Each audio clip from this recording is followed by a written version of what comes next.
একটা ডিভোর্সি ছেলেকে বিয়ে করার আগে তার মা ও বোন সম্পর্কে খবর নিন। বাংলাদেশে শত শত ডিভোর্সের মূল কারণ হচ্ছে ছেলের মা ও বোনের সর্দারি। আসসালামু আলাইকুম everyone, welcome back to my another blog from simple life style. আমি রবিবার মর্নিং থেকে ব্লগটা শুরু করছি। এখানে ফার্স্টে আমি ছোলার ডাল বোনা করে নিব। এই ডালটা বোনা করার জন্য আমি ডালটাকে আজ আর ভিজিয়ে রাখছিলাম না, সকালেই ক্লিন করে নিয়েছি। কিছু আলু কিউব করে কেটে নিয়েছি ডালের সঙ্গে দেওয়ার জন্য। তারপরে এখানে মশলাটা সুন্দরভাবে কষিয়ে নিব। মশলাটা সুন্দরভাবে কষানোর জন্য এখানে আমি হাফ কাপ পরিমাণ পানি ইউজ করেছি। পানিটা টেনে গেলে তারপরে যখন মশলা থেকে এভাবে তেল ভেসে আসবে তখন আমি এখানে কিউব করে রাখা আলু আর ডালটা দিয়ে দিলাম। আলু ডাল দিয়ে দেওয়ার পরে আমি প্রায় 10 মিনিটের ভিতর মতো এটাকে আমি একটু কষিয়ে নিব। কষিয়ে নেওয়ার পরে তারপরে পরিমাণ মতো কুসুম গরম পানি দেব। এই অবস্থাতে কখনো কিন্তু ঠান্ডা পানি ইউজ করবেন না, তাহলে কিন্তু ডালের স্বাদটা ভালো লাগবে না খেতে। কুসুম গরম পানি ব্যবহার করে তারপরে আমি প্রেসার কুকারের ঢাকাটা বন্ধ করে 10 মিনিটের জন্য আমি সিজ দিয়ে নিব। একটু 10 মিনিটের জন্য চুলা রাখবো, 10 মিনিটে ইনশাল্লাহ হয়ে যাবে। তারপর আমি এখানে একটা দধি দিয়ে লেবু আর বিট লবণ দিয়ে একটা মাঠার মতো একটা মানে মাঠাই বলতে পারেন, এই ধরনের একটা তৈরি করেছিলাম গরমে খাওয়ার জন্য। তবে দধিটা মিষ্টি দধি ছিল, দধিটা যদি টক দধি হতো তাহলে পারফেক্ট হতো। লেবু দিয়েছিলাম 2টা, আর লেবুটা কাগজি লেবু ছিল, দেশি লেবু ছিল, অনেক ভালো ছিল ফ্লেভারটা। আমার বাবার কাছে তো অনেক বেশি ভালো লেগেছে। তারপরে এখানে আমি রুটিগুলো তৈরি করে নিব। রুটিগুলো তৈরি করার জন্য আমি অনেকগুলো আটা মেখে নিয়েছি। গতকালকে যেহেতু একটু আটাটা বেশি করে নিয়েছিলাম, এর জন্য রুটির পরিমাণটাও অনেক বেশি হয়েছিল। আটা এভাবে সিদ্ধ করে আপনি যদি রুটি তৈরি করেন তাহলে এটা যদি আপনার 2 দিন পর্যন্ত বাইরেও থাকে তবুও সফট থাকবে, একটুও শক্ত হবে না। আমার বাবাটা বাসায় নাই, স্কুলে গিয়েছে, আমার অনেক বেশি খারাপ লাগতেছে। তারপর এখানে আমি বাসায় যে মেহমান ছিল তাকে খাবারটা দিয়ে দিয়েছি। ভুল হয়েছে, পরবর্তীতে মনে পড়ছে ডিমটা যদি ডালের ভিতর সিদ্ধ করে দিয়ে দিতাম তাহলে ভালো হইতো। যাই হোক, এটা 2টা মিলাই খাওয়া যাবে। সামনে আসছে কোরবানির ঈদ। ছোলার ডাল দিয়ে আপনারা গরুর মাংস রান্না করে বোনা করে খেয়ে দেখবেন, অনেক বেশি মজা হয়। তারপরে আমি এখানে কিছু ফ্রুটস রেডি করে নিলাম, বাঙ্গি, তারপরে আম কেটে নিয়েছিলাম, তরমুজ, সব কিছু কেটে আমি রেডি করে রেখে তারপরে দুপুরে রান্না করতে গিয়েছিলাম। আমার ভাইয়া পাগলামি করে একটা কাঁঠাল কিনেছে। কাঁঠালটা 300 টাকা মতো নিয়েছে আর কি, 280 টাকা। এখন এই কাঁঠালটা এত বেশি নরম হয়ে গিয়েছে, খেয়ে শেষ করা সম্ভব না। কাঁঠালটা কি ফেলে দেওয়া যাবে?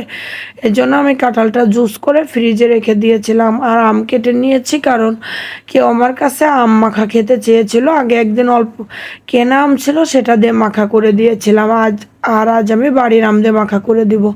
ডাটাগুলো ঠিক এভাবে প্রসেসিং করে আমার ভাবি আমার জন্য পাঠিয়েছে।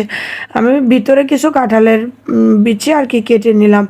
কাঁঠালের এই যে শক্ত বিচিটা, এটা খেতে তো আমার বাবা অনেক বেশি পছন্দ করে, আমারও ভালো লাগে, আমার বাবাটাও অনেক বেশি পছন্দ করে আর কি।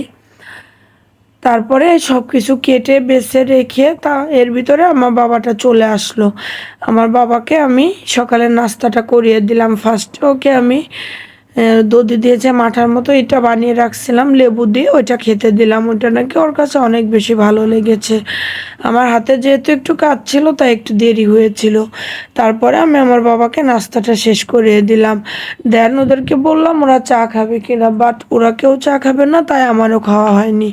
একার জন্য চা বানাতে আসলে অনেক বেশি কষ্ট লাগে। তারপর এখানে আমি পাবদা মাছটা ফ্রাই করে নেব। ওদিকে আমি মশলাটা কষাতে দিয়ে আসছি।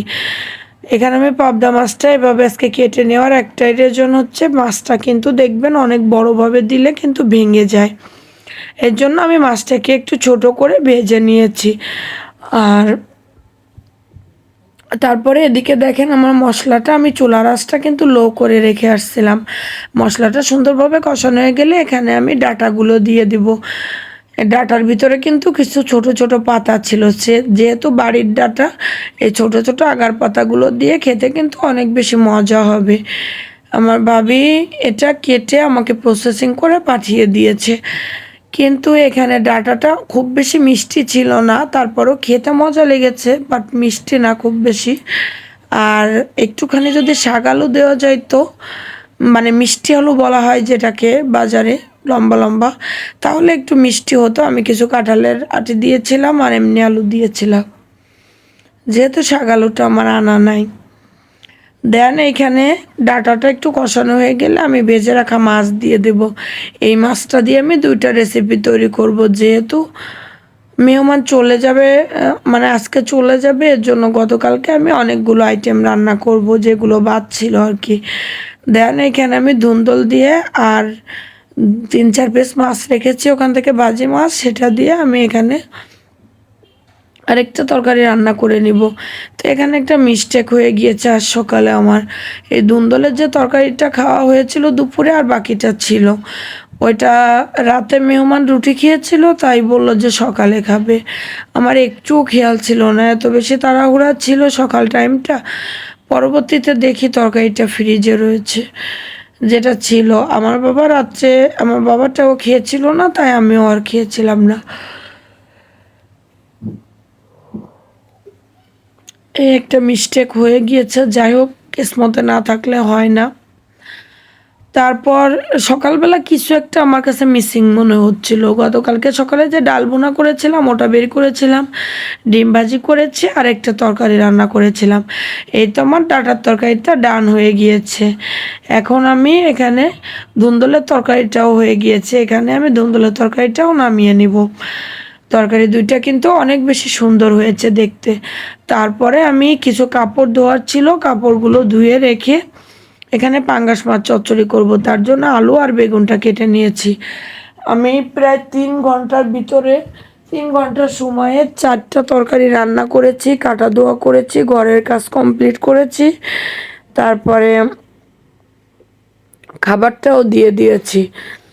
আসলে এত বেশি তাড়াহুড়া, এত বেশি ব্যস্ততা একটা মানুষের, তা বলার ভাষা রাখে না।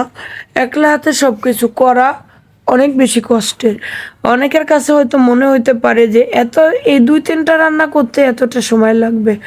আরে ভাই, যাদের হেল্পিং হ্যান্ড নাই তারা একটাবার গুছিয়ে করে দেখেন কতটুকু সময় লাগে কোন কাজটা করতে, তাহলে ভাই বুঝতে পারবেন।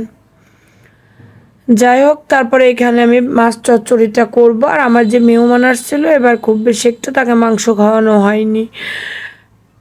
যাই হোক, মেহমানটা মাছ বেশি পছন্দ করে, তাই মাছটাই তাকে খাওয়ানো হয়েছে আর কি। তারপরে পাঙ্গাস মাছটা দিয়ে আমি কিছুক্ষণ নাড়াচাড়া করে এখানে আমি পানি দিয়ে দিব, ঝোলের পানি। ঝোলের পানি দেওয়ার পরে আমি চুলা ইটা নিয়ে আমি গ্যাসে বসিয়ে আসলাম। গ্যাসের চুলাতে বসিয়ে আসার পরে দেন এইখানে আমি ডিম, মাছের যে পাঙ্গাস মাছটা এনেছিলাম বড়, ওই মাছের পেটে ডিম হয়েছিল, এখানে আমি ডিমটা ভাজি করব। এর জন্য ফার্স্টে এখানে একটু লবণ আর হচ্ছে সামান্য 1 চিমটি পরিমাণ হলুদ দিয়ে আর একটু লেবুর রস দিয়ে আমি ডিমটাকে সিদ্ধ করে নিয়েছি। এখন আমি একটা মুরগির ডিম দিয়ে, এটা কিন্তু অনেক বেশি গরম ছিল, মুরগির ডিম দিয়ে তারপরে এটাকে মেখে যে কালো কালো যে শিরাটা থাকে ডিমে, এটাকে ফেলে দিতে হয়। তারপরে আমি এখানে যে মশলাটা, সব রকম মশলা এখানে দিয়েছি, শুকনো লঙ্কা, কালো জিরা ফোড়ন, তারপরে হচ্ছে তেজপাতা, পেঁয়াজ, কাঁচামরিচ, আদা রসুন পেস্ট, লবণ, হলুদ, মরিচের গুঁড়া, ধনিয়া গুঁড়া, সব কিছুই এখানে দিতে হবে। দিয়ে একেবারে যেভাবে মাছ মাংস ভুনা করি আমরা সেভাবে করতে হবে। এভাবে ডিমের তরকারিটা খেতে তো অনেক বেশি ভালো লাগে। এর ভিতরে আমি চচ্চড়িটা উঠিয়ে ফেললাম।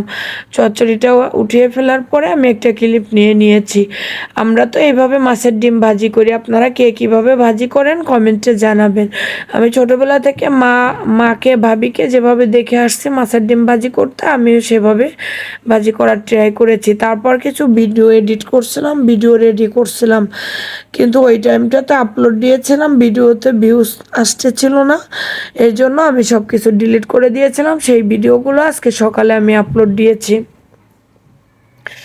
দেন তারপরে যে কাঁঠালটা রেখে দিয়েছিলাম সেই কাঁঠাল দিয়ে হচ্ছে আমি এখানে কিছু ময়দা আর আটা মিক্সড করে এখানে কয়েকটা বড়া পিঠা ভাজার ট্রাই করেছিলাম। তবে এখানে যদি একটু চাউলের গুঁড়া থাকতো তাহলে পিঠাটা একটু মচমচা হতো এবং পিঠাটা আর একটু সুন্দর হতো। চাউলের গুঁড়াটা যেহেতু ছিল না সেহেতু এভাবেই করেছি। আসলে কাঁঠালের রসটা যাতে নষ্ট না হয় তার জন্য করেছি। এর আগে 1 বছর ওর বাবা যখন আমাদের সঙ্গে থাকতো তখন হচ্ছে আমি কাঁঠালের পিঠাটা বানিয়েছিলাম, অনেক মজা হয়েছিল কারণ চালের গুঁড়া ছিল। দেন আমি এইখানে পিঠা বানাতে বানাতে কয়েকটা পিঠা ভাজি হয়ে গেলে আমি ছেলেকে আর ছেলের বাবাকে নাস্তা দিয়ে দিলাম। ভাইয়া যে পিঠা এনেছিল, ফলমূল এনেছিল, আর আমি এই পিঠাটা বানিয়েছিলাম, সব কিছু মিলায়ে দুইজনকে আমি নাস্তাটা দিয়ে দিলাম। যাই হোক, আল্লাহ হাফেজ, ভালো থাকবেন সবাই, সুস্থ থাকবেন, আমাদের জন্য দোয়া করবেন।